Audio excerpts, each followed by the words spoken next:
রসুলের হায়াতে জিন্দেগি যে নবুয়তের ডিক্লিয়ার দিলেন, ঘোষণা করলেন, নবুয়ত রিসালাত বেলায়েত আবদিয়াতের ঘোষণা হাবিব 40 বছর বয়সে, 40 বছর থেকে নিয়ে এই বিদায় হজের আজ পর্যন্ত যত কোরআনের আয়াত নাজিল হয়েছে, কোরআন নাজিল হয়েছে, এই সমস্ত আয়াতগুলো নাজিল হওয়ার পরে শেষের দিকে আল্লাহর হাবিবের কাছে একটি আয়াত নাজিল হয়, যেটা গাদিরে ফুমের ভাষণের আগে যে আয়াতটা নাজিল হয়, ওই মক্কা থেকে বিদায় হজ করে মক্কা থেকে মদিনায় যাবার পথে রাস্তার মধ্যে গাদিরে ফুমে, এই ফুম নামক স্থানের আগে, গাদির নামক স্থানের আগে যে আয়াতটি নাজিল হয়, সেই আয়াতটি হইল কুরআনুল মাজিদ। আল্লাহ বলেছেন সূরা মায়েদার 67 নম্বর আয়াতে, বিসমিল্লাহির রহমানির রহিম, ইয়া আইয়ুহার রাসূল বাল্লিগ মা উনজিলা ইলাইকা মির রাব্বিকা ওয়া ইন লাম তাফআল ফামা বাল্লাগতা রিসালাতাহু ওয়াল্লাহু ইয়াসিমুকা মিনান নাস ইন্নাল্লাহা লা ইয়াহদিল কওমাল কাফিরিন।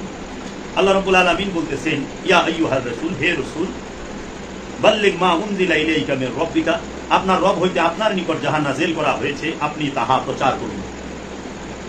দেখেন আল্লাহর রাসূলকে আল্লাহ রাব্বুল আলামিন বলতেছে, হে আমার রাসূল, আপনার রবের তরফ হইতে আপনার নিকট যাহা নাযিল করা হইয়াছে আপনি তাহা প্রচার করুন। তাহলে এই আয়াতটা নাযিল হইল এই বিদায় হজের পরে।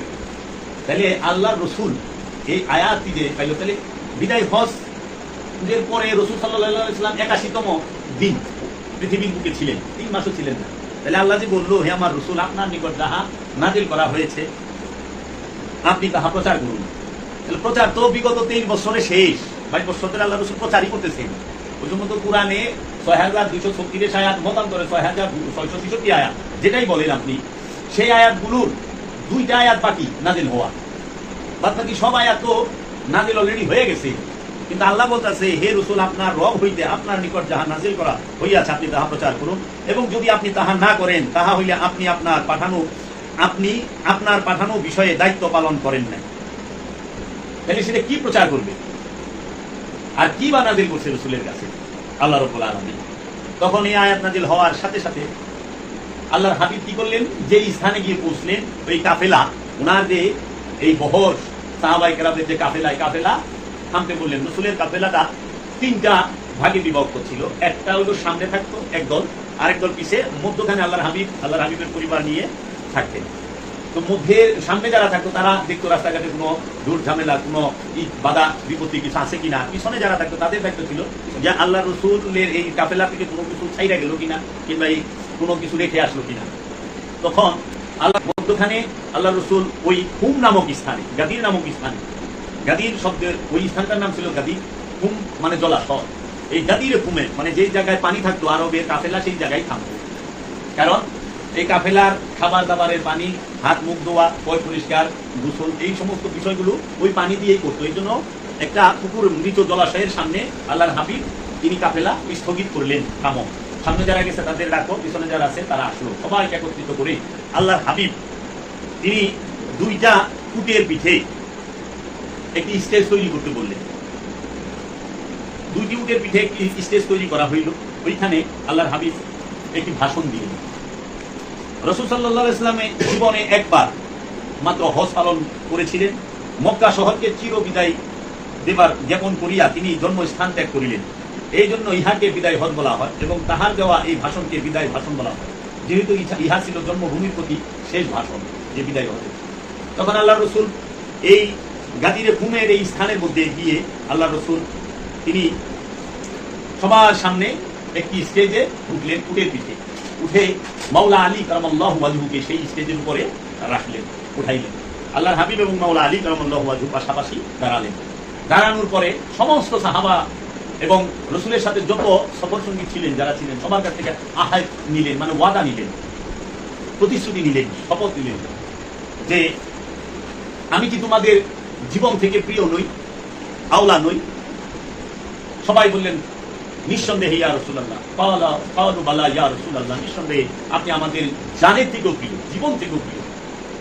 তখন আল্লাহর হাবিব বললেন, আমি যদি বলি যে এই পাহাড়ের পিছনে শত্রু আছে, তোমরা বিশ্বাস করবে না? বললেন নিঃসন্দেহে ইয়া রাসূলুল্লাহ। এইভাবে আল্লাহর হাবিব তাদের কাছ থেকে প্রতিশ্রুতি নিলেন যে আমি কি তোমাদের মাওলা নই? সকলে বলল নিঃসন্দেহে ইয়া রাসূলুল্লাহ, আপনি আমাদের সকলের মাওলা। আমি কি তোমাদের আওলা নই? আওলা মানে জানের থেকেও প্রিয়। আর এই মাওলা শব্দের অর্থ যদি তোমরা ই করো, মাওলা অর্থ অনেকেই জানে না। মাওলা শব্দের অর্থ হলো আল্লাহর নিয়োজিত প্রভু, রবের নিয়োজিত প্রভুর অপর নাম হইল মাওলা। মাওলা কাকে বলে? আমরা বলি না মাওলা আলী? আলী শব্দের অর্থ হলো উচ্চ, উঁচু। আমরা অতিভায় বলি না আলী আলী বীর মুর্শিদ কালান্দার বাবা জাহাঙ্গীর বা ইমান আল সুরেশ্বরী আলী। আলী আলী মানে উচ্চ থেকে উচ্চ, উঁচু হোক উঁচু, আলী আলী। আলী শব্দের অর্থ উঁচু, মাওলা শব্দের অর্থ আল্লাহর নিয়োজিত প্রভু। তাহলে মাওলা কে? মাওলা অর্থ কি? আল্লাহর নিয়োজিত প্রভু, রবের নিয়োজিত প্রভুর অপর নাম হচ্ছে মাওলা। এটা আল্লাহর দেওয়া প্রভুত্ব, রবের দেওয়া প্রভুত্ব। তাইলে মাওলা আলী শব্দের অর্থ আসে আল্লাহর নিয়োজিত প্রভু, উচ্চ প্রভু। আল্লাহর নিয়োজিত উঁচু স্তরের প্রভু তিনি হলে মাওলা আলী। তাহলে এই মাওলা একটা রবের তরফ হইতে মাওলা আলীকে দেওয়া হয়েছে। এই রিসালাত রবের তরফ হইতে এবং রাসূলের তরফ হইতে মাওলা আলীকে দেওয়া হয়েছে। রাহমাতাল লিল আলামিন এবং রব্বুল আলামিনের তরফ হইতে মাওলাউল আলামিনকে নিয়োজিত করা হয়েছে। আল্লাহ রব্বুল আলামিন মুহাম্মদ সাল্লাল্লাহু আলাইহি ওয়াসাল্লাম তিনি রাহমাতাল লিল আলামিন, আর আলী কারামাল্লাহু ওয়াজহু তিনি হলো মাওলাউল আলামিন। সমস্ত জগতের মাওলা হলো মাওলা আলী, সমস্ত জগতের রহমত হইল মহানবী, সমস্ত জগতের রব হইল আল্লাহ রাব্বুল আলামিন। এই মাওলা আলীকে যখন আল্লাহ রাব্বুল আলামিন বললেন যে আপনার কাছে আমি যে জাহান নাযিল করেছি তাহা আপনি প্রচার করেন, যদি না করেন তাহলে আপনার কাছে প্রেরিত যে রিসালাত সেটার পূর্ণতা আপনি করলেন।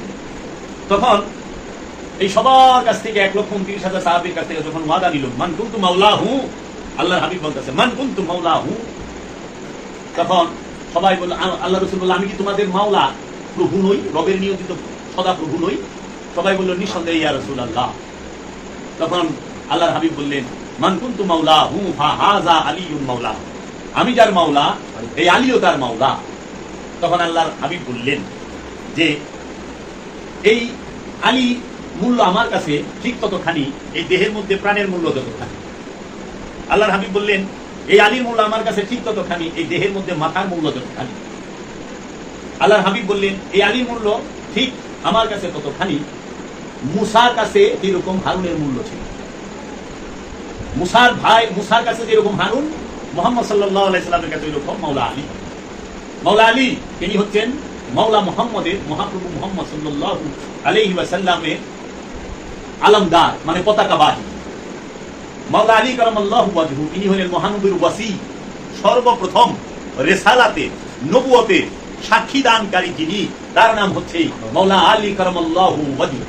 যখন আল্লাহর হাবিব সর্বপ্রথম আরবের মক্কার কুরাইশ বংশের, হাশমি বংশের সমস্ত সর্দারদেরকে, মানুষদেরকে ডেকে আনেন, আইনা বলেন যে আমি আল্লাহর নবী, আমি আল্লাহর রাসূল, কে আছে আমাকে সাহায্য করবে?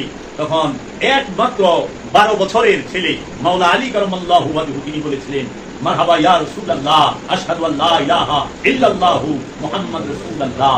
ও আল্লাহর হাবিব, আমি আপনাকে সাহায্য করুন, আমি আপনাকে সাহায্য করুন। তখন মহানবী বলেছিলেন এই আলী হচ্ছে আমার ওয়াসি, আমার ওয়াসি। সর্বপ্রথম আল্লাহর হাবিবের যে রিসালাতের সাক্ষী, নবুয়তের সাক্ষী, বেলায়েতের সাক্ষী, অবদিয়াতের সাক্ষী এবং রাসূলের কাছে কিভাবে ঈমান আনতে হয় সেই শিক্ষাটা আলী কারামাল্লাহু ওয়াজহু দিয়েছে।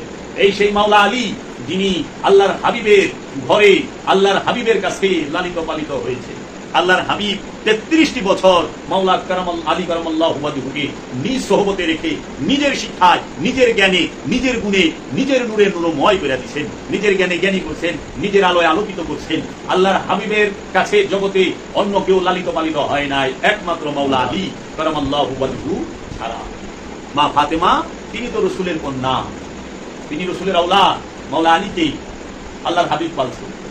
আল্লাহর হাবিবের ঘরের নোংর মানে খাবার জগতের শ্রেষ্ঠ খাবার। মা খাদিজা মাওলা আলীকে পালছে, মুহাম্মদ সাল্লাল্লাহু আলাইহি ওয়াসাল্লাম মাওলা আলীকে পালছে।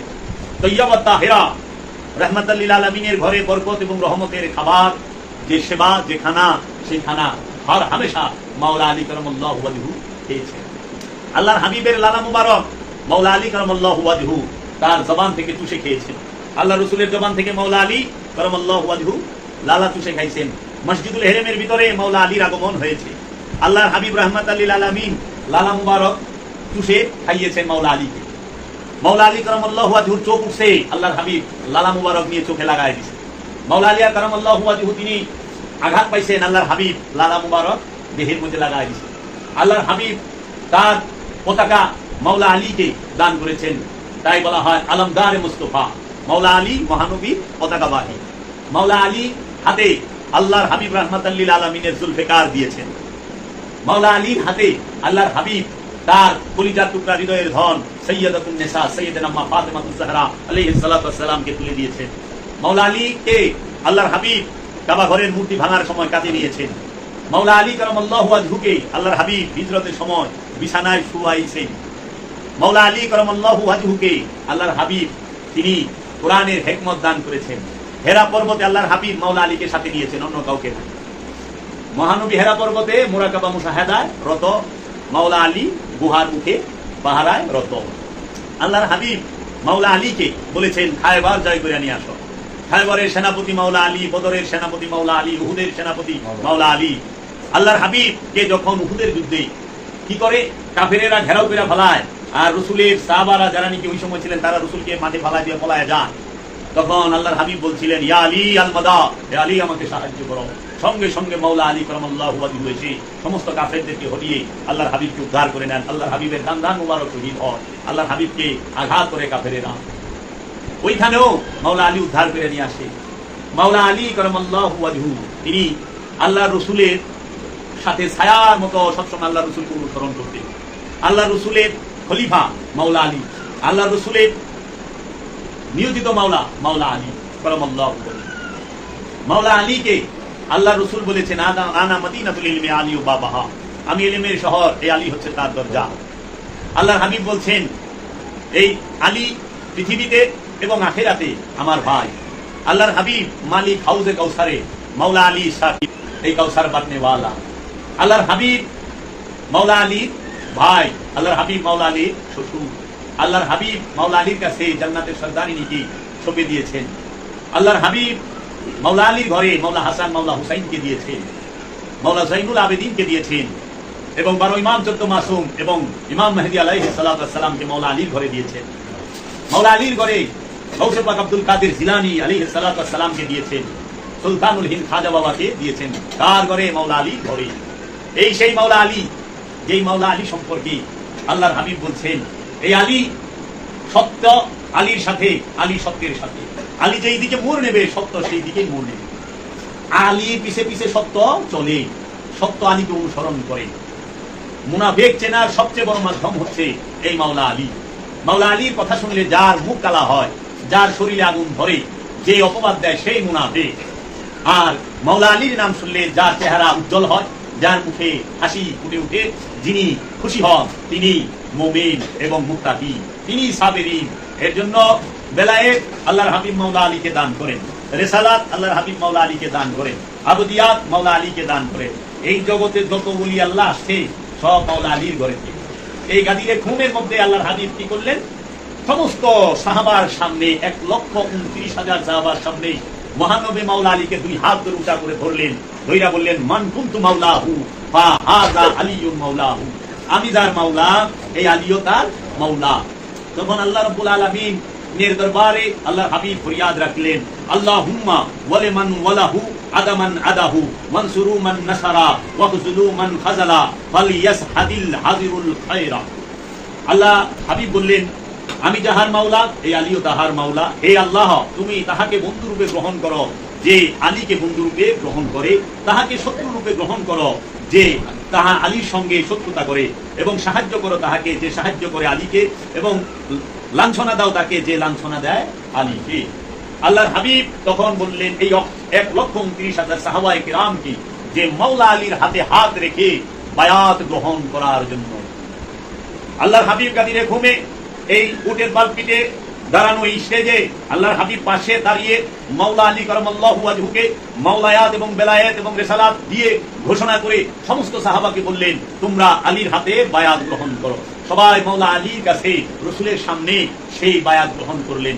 মাওলা আলী রসুলের নূরের জগতের খলিফা, আধ্যাত্ম রাজ্যের খলিফা, কোরআনের জগতের খলিফা, কিতাবের খলিফা, দর্শনের খলিফা, হৃদয় রাজ্যের খলিফা মাওলা আলী। তাই আমার মুর্শিদ কালান্দার বাবা জাহাঙ্গীর মাদ্দাজিল্লুল আলী বলেছেন, বাবা শুনিয়া রাখো, মহানবী মুহাম্মদ সাল্লাল্লাহু আলাইহি ওয়াসাল্লামের প্রথমের খলিফা মাওলা আলী, মধ্যখানের খলিফা মাওলা আলী, শেষের খলিফা মাওলা আলী, সর্বকালের খলিফা মাওলা আলী। যারাই মহানবীর জ্ঞানের রাজ্যে প্রবেশ করতে যাবে তাহাদেরকে অবশ্যই মাওলা আলীর দরজা দিয়ে প্রবেশ করতে হবে এবং মাওলা আলীর ভিক্ষা তাদের গ্রহণ করতে হবে এবং মাওলা আলী থেকে খেলাফত গ্রহণ করতে হবে।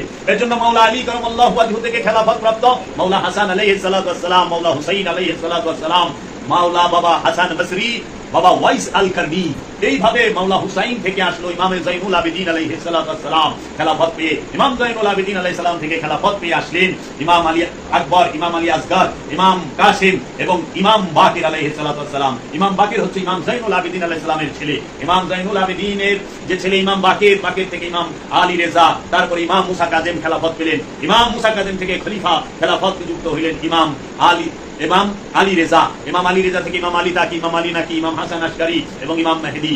এবং এই ইমাম হাসান আশকারী থেকে আসলেন গৌসে পাক আব্দুল কাদের জিলানী আলাইহিস সালাতু ওয়াস সালাম। আর গৌসে পাক আব্দুল কাদের জিলানী আলাইহিস সালাতু ওয়াস সালাম ইমাম মুসা কাজেমের বংশ। তার পিতা হচ্ছে ইমাম মুসা কাজেমের ঘরে, আর গৌসে পাকের মাতা হচ্ছে ইমাম আলী রেজার ঘরে। এই ইমাম আলী রেজা থেকে ইমাম মুসা কাজিম থেকে যে গৌসে পাক আসলেন, এই গৌসে পাক থেকে আস্তে আস্তে আস্তে সুলতানুল হিন্দ খাজা বাবা তিনি আসলেন খেলাফত পেয়ে। এইভাবে আজ পর্যন্ত রসুলের নূরের বংশ থেকে রসুলের নূরের খেলাফত ধারাবাহিক ভাবে চলতেছে। এটা চলমান এবং বহমান।